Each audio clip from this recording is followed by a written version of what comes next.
insanlar var ki o insanlar alınmır, satılmır. Bu cür insanlar var. Əlin Ağayev yəqin ki hakimiyyətin döneminde, yəqin ki bu fırıldaq fəaliyyətin döneminde İlham Əliyevlə beraber bu cür ailə çox nadirən görmüsən. Ki o nadir gördüğün ailelerden, insanlardan biri ki senin iraden ve gücün daxilində deyil. Bırak qanun işləsin, bırak qanun sözündesin. Əfqan haqqı olan, azadlığına çıktığı kimi haqqı olan ailəsinə və uşağına qovuşsun. Zaten bu olacaqdır.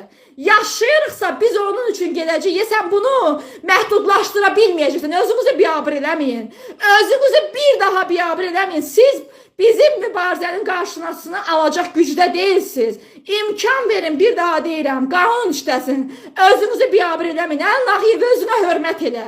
Kişi sənsə, oturduğun posta özünə hörmət elə.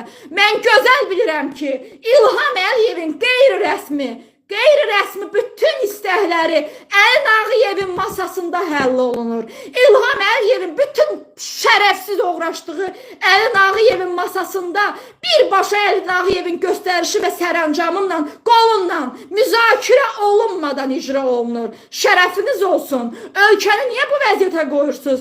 Bir vətəndaşı, bir ananı, bir həyat yoldaşını, bir qadını niyə bu vəziyyətə qoyursan və düşünürsən bu çıxış yoludur? Ay Əlin Ağayev, düşünürsən ki bu çıxış yoludur? Səni bütün dünyaya biabır edəcəm. Dalına şalvar geyinməklə deyil, kişi ol. Bu dəqiqə meymuna da, heyvana da şalvar geyindirərlər. Kişi ol da. Kişi olmaq çətindir, eləmi? Qanuna rəayət eləmək, sirayət eləmək, vətəndaşa hörmət eləmək, dövlətin təhlükəsizliyini qorumaq, İlham Əliyevin dalını qorumur, dövlətin marağını qoru, dövlətin təhlükəsizliyini qoru, ailələri qoru.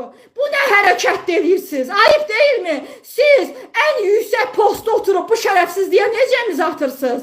Və bir daha deyirəm, bağırıram, çox yaxşı edirəm, Əlin Ağayev kardır. Bağırıram ki, bəlkə evində arvadı eşidə, gəlini eşidə. Bu Əlin Ağayevin evində heç olmasa bir qeyrətli adam var. Siz Allah ona çatdırın ki, kişi olsun. Deyin ki, kişi olsun vəzifəsində. Bəsdirin də mənə niyə yığırsınız canlı boğaza?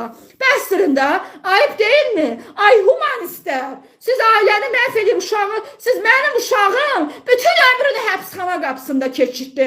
Məhkəmə qapısında, təcridxana qapısında. Ay Əlin Ağayev arvad uşağına qismət olsun. Ay İlham Əliyev, sənin arvad uşağına qismət olsun. Amma sizin dalınızla gələn olmayacaq. Ay müftəyyənlər, ay ölkəni talayanlar, ay fahişəliyin başında duranlar, ay oğrular.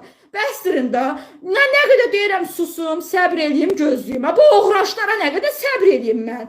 Bunlar imkan vermir. Bu